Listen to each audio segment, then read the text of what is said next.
Hey Pipsqueaks, welcome back to my channel. My name is Miranda. If you're new here, today we're going to be reacting to 3 Christmas ghost stories. So this is another channel's subscriber submission. So we're just going to react to it. If you guys eventually want me to start sharing your own scary stories, just send them to me somewhere. You can leave them down below. You can DM them to me on Instagram, anything. So before we get started, the last couple videos we've been asking Christmas questions for our Christmas shout out. So last video's question was, who is your favorite Christmas character? And here are the answers from that, and mine is obviously Buddy the Elf if you're new here, which should lead into the next question, which is, what is your favorite Christmas movie? Which mine is obviously Elf. So if you want to be featured in the next video, all you have to do is answer what is your favorite Christmas movie down below. And if you guys like this video, make sure to like, subscribe, follow me on socials so we can become friends, preferably Instagram because that's the only one I'm really on. And let's just get started. By the way, as soon as Christmas is over, there's gonna be tons of Nukes reaction. I know you guys have been waiting for them, and I have too, trust me, but I want to do some Christmas spooky videos. I know not many people like them, but for you OGs out there, it's almost Christmas. Hope everyone is having a great time. Is this another one of the stories? There's no reaction, we just listen. 3 true subscriber ghost stories that happened on or around Christmas time. Randy. Ooh, that for some reason was scary. So when I was younger, a lot of paranormal stuff happened. The typical monsters under the bed type fears, and some more obscure ones, like the one I'm going to share with you. When I was 6 years old, my mom had recently started a new job. The hours were fairly late. She would get home around 9:30 every night and left at 6 every morning. Jeez. It was around Christmas time when this happened. My mom got home one night and she was too tired to go upstairs to the bedroom, so she fell asleep on the couch. I brought her down a blanket, got a glass of water, nice. Went back upstairs, and fell asleep. I woke up around midnight because I heard a loud noise coming from downstairs. Assuming it was my mother, I went downstairs to check on her. Once I got downstairs, I saw my mom, still asleep on the couch. This made no sense. Me, being a nosy child, decided to go into the kitchen to see if my dad was downstairs. When I got into the kitchen, I nearly screamed. All the pots, cups, plastic plates, and cutlery were scattered across the floor. I ran into the living room to wake my mom up. When she didn't wake up, I ran towards my dining table, which was in my living room, that has an opening towards the stairway, and something came into my vision. It was a man. I don't remember what he looked like, but I know it wasn't a friendly appearance. I screamed at the top of my lungs for help. The man had vanished. My mom woke up and immediately ran over to me and tried to calm me down. It wasn't until she told me that there was a man, I'll call him Randy, who died of a drug overdose when I was younger, right next door to our house at the time, that I drew the connection. That's terrifying. Randy used to come over and bring me toys. He was a good person.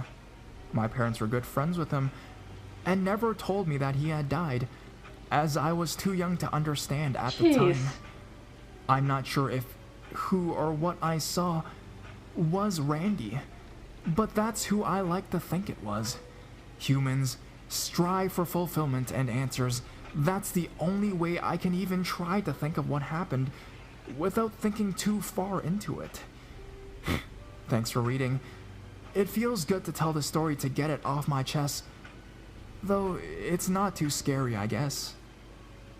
That's scary. Sorry if I move around a lot. I move around to every sound I hear for some reason. That has happened to me. I'm literally dancing to my clock right now. Hello. Now, there are a few paranormal stuff that's happened to me. These are all true. All of my life, I've lived with my grandparents. There is a room I never felt comfortable It's in just or starting to around. scare me. I later found out it was my father's old room, and found out by my dad he did some Satanist stuff.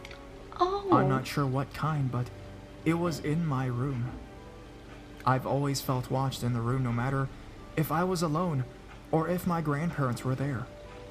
We all have heard scratches on the doors, knocks on the doors, and doors slamming when everyone was in one room. When I was starting 6th grade, I started to sleep in that room I was scared of. I always woke up at 2 a.m., and I had a huge window and I was upstairs. Now I say this because I saw one bright orb one night. It circled the house. Soon, another one joined. I've never seen an orb like if you see in Haunted Mansion, how they follow it through the whole house. I've never seen an orb like that. I've seen orbs like it was car lights, in the corner of my eyes, but never like, oh, in the air. There it is. I can see the ground if I sat up. It wasn't a car light. We only had one neighbor that lives on our left side. One night, I just wanted to make a note that there are no red stuff in my room. Nothing moved. I was laying on my bed, and when I blinked, I saw a red orb. It moved right to left and circled me. When I got up to get my grandmother, it was gone. Now, I don't want to see my an third orb story that happened wasn't like after my grandfather manifesting died. It was a week after his death, my first week of high school. I slept in the same room with my grandmother to calm her down. I've had trouble sleeping ever since I was little, so 2 a.m. came around and I heard footsteps to the hallway bathroom and stopped, but slowly walked downstairs. I think it was my grandfather that did all this. My last story happened on Christmas. I got a glass doll for Christmas. I love glass dolls, but this one had an odd feeling about it. That should have told you its something. head so it wouldn't look at me. Every day I walk in my room, and its head would be turned back, staring at me. I've had horrible nightmares for 10 years, a lot of demonic voices laughing at me. When I was 18, I moved out of that house and moved in with my dad and stepmom. The nightmare stopped, and everything felt right. I am able to sleep now because of my choice to move. I feel sorry for my grandmother that lives there alone, but it wasn't her fault that I chose to leave.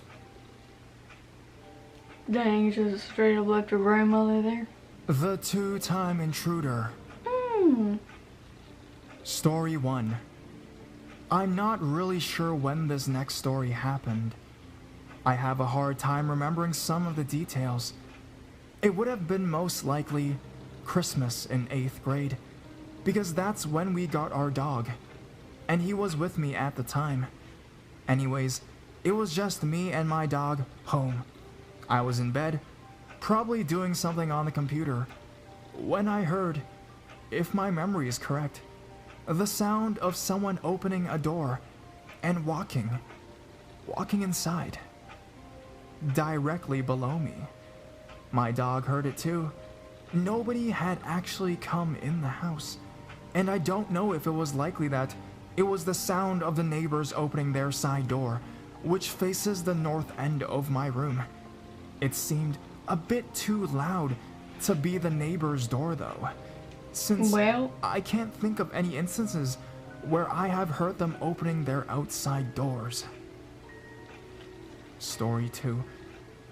This was in the winter of my freshman year in high school.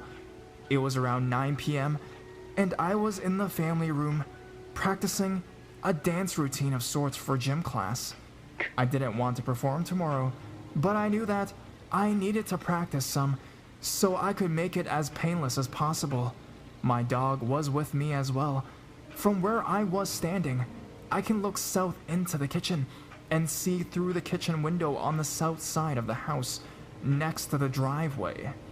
For whatever reason, I was looking at this direction, and I saw what looked like the red brake lights of a car passing by through the kitchen window and out of view. heading in the direction of the garage. It was dark out, so I just saw the lights and not the body of the car. Though this didn't bother me. I reasoned it was too dark to see the car itself when there was little light reflecting off of it. My parents weren't home, so I expected the lights to be of them returning. My dog saw these lights as well, as he at least seemed to perk up. He often knows if someone has pulled into the garage, even if he doesn't see the car itself. I stopped my practice and waited for my parents to come inside. But they never did. I waited several minutes, but still no sign of my parents.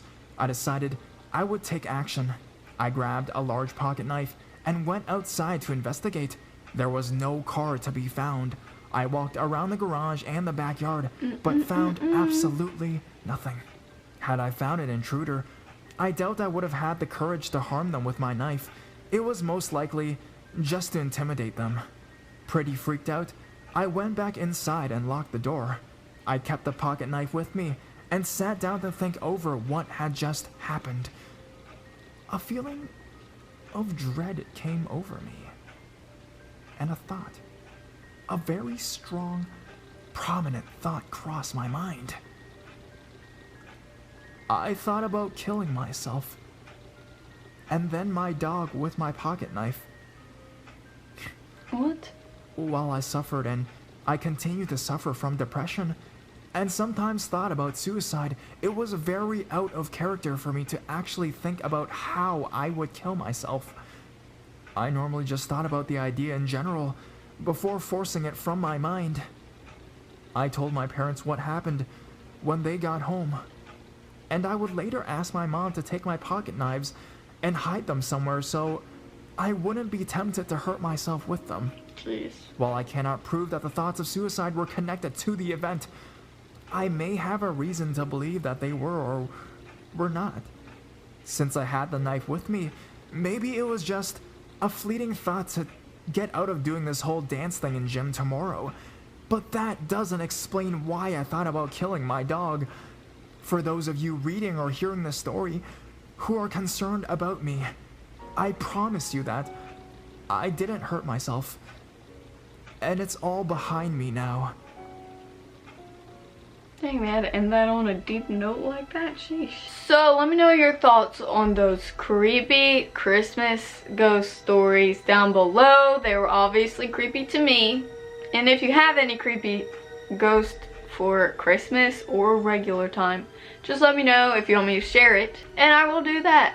And also, don't forget to answer today's question, which is, what is your favorite Christmas movie, down below to be featured in the next video, and do it fast because I'm uploading pretty quickly these days. So, and make sure to like, subscribe, follow me on social so we can become friends, and I will see you guys in the next video. Thanks so much for watching. Bye!